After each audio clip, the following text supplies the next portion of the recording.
The MOS of an 89 Bravo in the United States Army is an ammunition specialist. Now, before we dive into the basics of this MOS, make sure that you are subscribed to this channel if you are not already. Also, think about clicking that bell so you get notified as soon as new videos go live, to include live streams and join that notification platoon. So let's talk about what exactly an ammunition specialist does in the United States Army. So the primary job duties of an 89 Bravo in the United States Army is to manage the unit's ordnance for training or missions. In this job, they will be responsible for the storage, accountability, issue, and in some cases, the destruction of the ammunition if needed.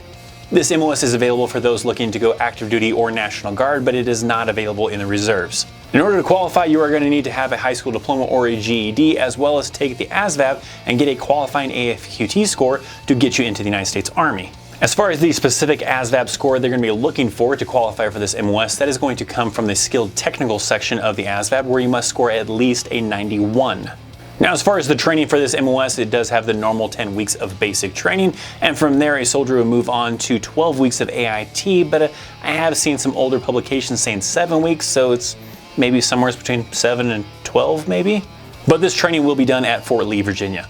Now, me personally in the United States Army as an 88 Mike, I have a lot of actual experience with this MOS, because you will often find that 88 Mikes will do this job, but also you will see that 89 Bravos will sometimes do 88 Mike jobs, and 88 Mike is a motor transportation operator. That was what my MOS was, and there are many times where I was doing the job of 89 Bravo, but I've also seen many times where the 89 Bravo does their 89 Bravo stuff, but also the job of an 88 Mike. And let me kind of dive into that to get a better understanding of what you might be doing if you select this MOS for the United States Army.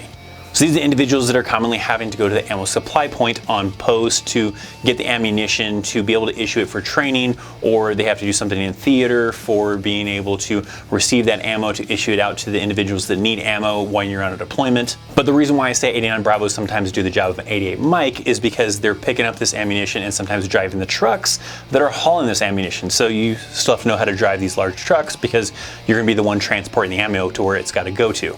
So you take it out to the range, you take it out to a location where you issue it out, and you have to maintain accountability. So you've signed for so much ammo, you have to maintain that accountability, sign it out with hand receipts for paperwork to, people to document where this ammo has gone to keep accountability of, where it's at. And then when it's all said and done, those units are returning the ammo they didn't fire, as well as the shell casings and certain other items that are required to be returned back to them, so that those 89 Bravos, or 88 Mikes sometimes in some cases, can turn that stuff into the proper places they have to get turned into for accountability, so that we don't have anything like a missing hand grenade out there or a missing tank round somewhere out there. So accountability is key. Now, the key thing to also kind of note is that when you are first starting off at this MOS, you might just be doing a lot more truck driver type of jobs than really 89 Bravo type of jobs. That can sometimes just depend on the unit as well. I mean, there are some units that are, really heavily into the ammo stuff and doing that, but if you're in some of these smaller units where maybe it's only a platoon or a squad of 89 Bravos,